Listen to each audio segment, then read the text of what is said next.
tehtud. Ja tundub, et Sergis saab nüüd väga ilus. Nüüd on jah see mahtumine sinna esimesse kurvi ära. Ja ongi Sergi sees. Sergis Puuling. Äpis on väga hea vasakpoolse korviga, sees lõikas maha. 150 meetrit ning nüüd siis on see teine mäkke minek.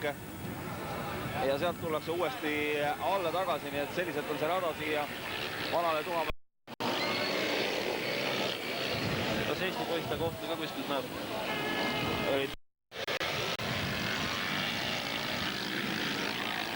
Ajavõtusüsteem hetkel kahjuks nöögib. Sponsoritega oli eile juttu, just Willemsoni sponsoritega.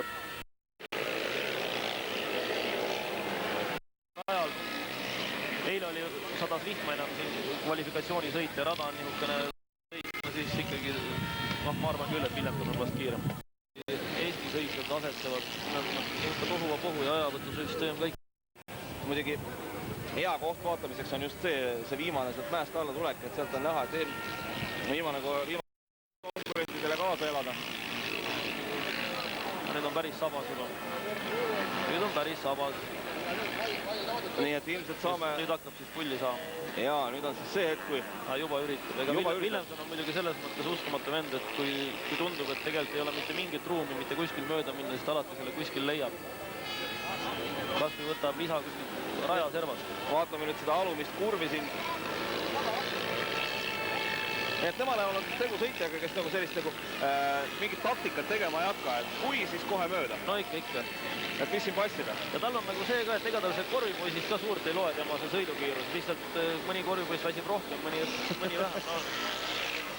Ja nüüd siis vaatame. Ei no väljapoolt muidugi. See, millest ennem juttu oli, et niimoodi nagu mitte keegi muu kindlasti möödasõit üritama ei hakka. Ja praegusel hetkel siis näha, see üritus veel ei õnnestunud.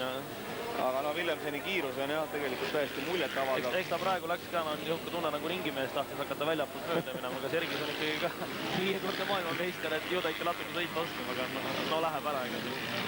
Jah, ja liider on vahetunud. Või veel mitte. Vaatame nüüd selle hüppega siit ära. Ja tullakse külje kõrval. Ja, Willemson on nüüd siis seda sõitu juhtima läinud. See on nüüd see asi nüüd ära lahendatud.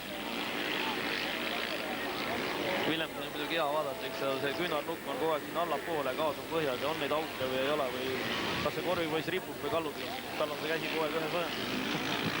See peab ikka imeline füüsiline vorm olema.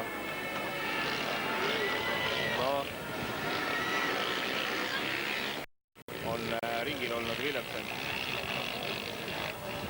Ja siin on see ka, et kui sa suudad ühte ringi nii palju kiiremini sõita teisest, siis kui mingi edu on saavutatud, lased selle ringi aja teistega võrdseks, aga siis enam füüsilist väsimust ka nii palju ei tule, et on ikka üle poole on nüüd sõidetud, ehk ma arvan, et siin kuskil niimoodi kui 20 minutit on sõidetud, vist Aivar hakkab tekkima Stupeli sees, nii et 3 sõitvad lätlased.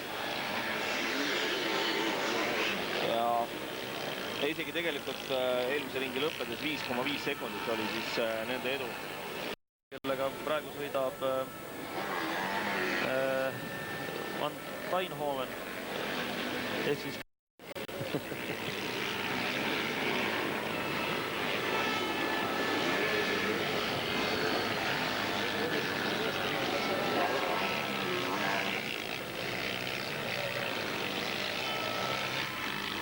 liidrid siis lähevad selles sõidus viimast korda sinna raja. See peaks tulema kõrgeim punkt ja sealt uuesti alla tagasi ja siit veel hüppe enne seda eelviimast kurvi. Siin korvipoist näitas ka näpuga midagi. Eks nad nüüd natukene mõtlevad just järgmise sõidu peale, et kui nüüd rajas ilumist ei tule vahepeal, siis ilmselge ka viimased ringid ikkagi tegid natuke tööd ka järgmise sõidu nimel.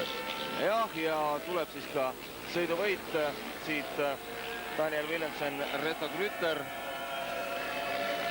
Ilus sõit, tõepoolest aplausi ja kõik seda pasunakisa väärt, mis siin raja ääres on. Teine koht läheb siis Sergis Stupelisele ning kolmanda koha võtab siit sõidust Jan Hendriks ja